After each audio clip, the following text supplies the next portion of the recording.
The Situation Room with Wolf Blitzer, weekday afternoons at 5 Eastern on CNN. Let's talk a little bit about this latest article or blog that you wrote, because it sort of jumped out at me. You said you don't want the Islamic Cultural Center to be built near Ground Zero. You want it to be built on Ground Zero. Tell us why.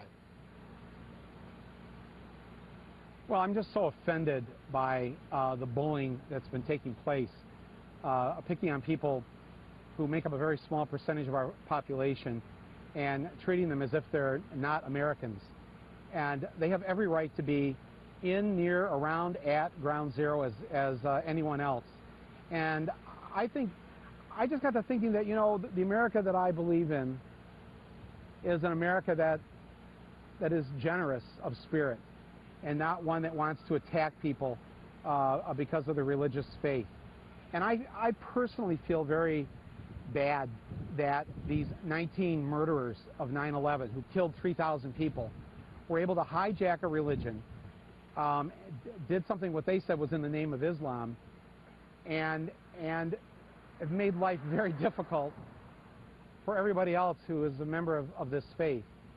And I thought, what better way could we, those of us who are not of the Islamic faith, do to show our fellow Muslim Americans that we so understand that these murderers hijack their religion from them, than to help restore the good name of their faith right there at Ground Zero. I mean, frankly, I never believed that there. Yeah, I was just going to say, let me interrupt for a moment, because as you know, a lot of Americans think that they have every right to build the cultural center and mosque near Ground Zero, but they don't think it's necessarily appropriate. A brand new Quinnipiac University poll, for example, asked, is it appropriate to build a mosque and Islamic center near Ground Zero? 28% said yes, 63% said no. Why do Americans, why are they so opposed to this idea of building this mosque and cultural center near, not on Ground Zero, but even near Ground Zero? Yeah, even near it. Yeah, I think it's because we're a little slow on the uptake sometimes. Those are pretty much the exact numbers of the people at the beginning of the Iraq War, of 28%, 30% opposed it, and about 70% were in favor of it. We always seem to get it wrong at first, whether that was with slavery, killing Indians, women not voting. We're not very good at the beginning of these things. We're really great, though, as we move along. We live in a nation where, sadly, people listen to things. They get afraid very easily.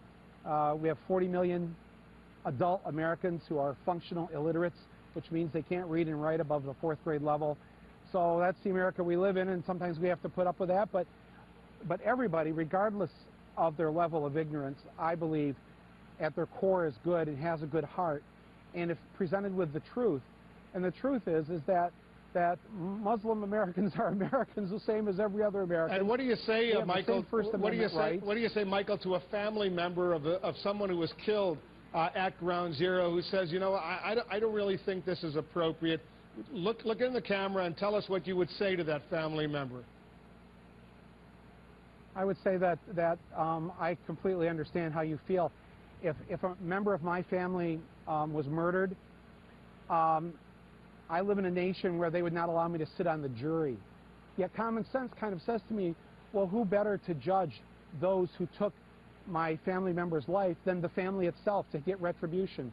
But we don't have a system like that, do we? The reason we don't is because we have to separate the emotion from it, because sometimes if we just let emotion take over and run things, the wrong decisions get made. I went to Mass yesterday, Wolf. Do you think I'm a pedophile sympathizer? Should I be judged because some priests committed a crime against children? Do you think less of me because of that, or because Timothy McVeigh was a Catholic and blew up the Oklahoma City building? Should a Catholic church not be allowed anywhere near the Oklahoma City building because he was Catholic? I got to tell you, I remember the very first presidential election. I was 6 years old, John Kennedy versus Richard Nixon. And I remember, as 6 years old, hearing all this stuff about if Kennedy was elected, the Pope was going to run the country. And I remember feeling like there was something wrong, there was something bad about, why was I bad? Because I was Catholic. And this is our history, and we have got to stop this.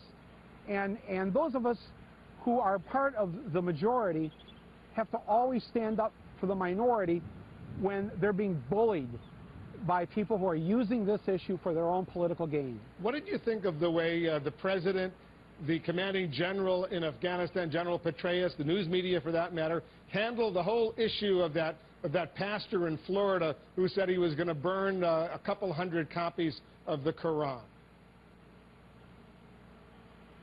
Well, it's never good to have our general saying that we're afraid of anything. I mean, I got a whole other thing about that. We could do that, take another show on that. I just think when you're talking about burning the Quran, let me just point out again to my fellow Americans, 80% of whom don't have a passport, never leave the country, never see the rest of the world, don't know anything about what's going on. You know, I've had the good fortune to be able to get out of here and see a bit of this planet we live on. The Quran has 25 different mentions of Jesus in that holy book. 25. They consider Jesus a messenger of God. Why would you burn a book that beautifully mentions Jesus at least 24 times? I mean, how many Americans even know that? It really is just it just seems so crazy to me, and I'm fed up with it, and I just felt like I had to take a stand and say something about this. They're, you know, Arabs, Muslims of this, you know, they're 0.6% of our population. Whenever the angry mob turns on a small group, it's best to know that when they're done with that group, they're off to the next small group. So everybody should think about that, because we all belong to our own ethnic groups that either came to this country by choice or whose ancestors were brought here by force as slaves, or who were here originally as Native Americans. But that's the melting pot of who we are, and we should always stand up against the angry mob when they're trying to take away a basic inherent right of anybody in this country.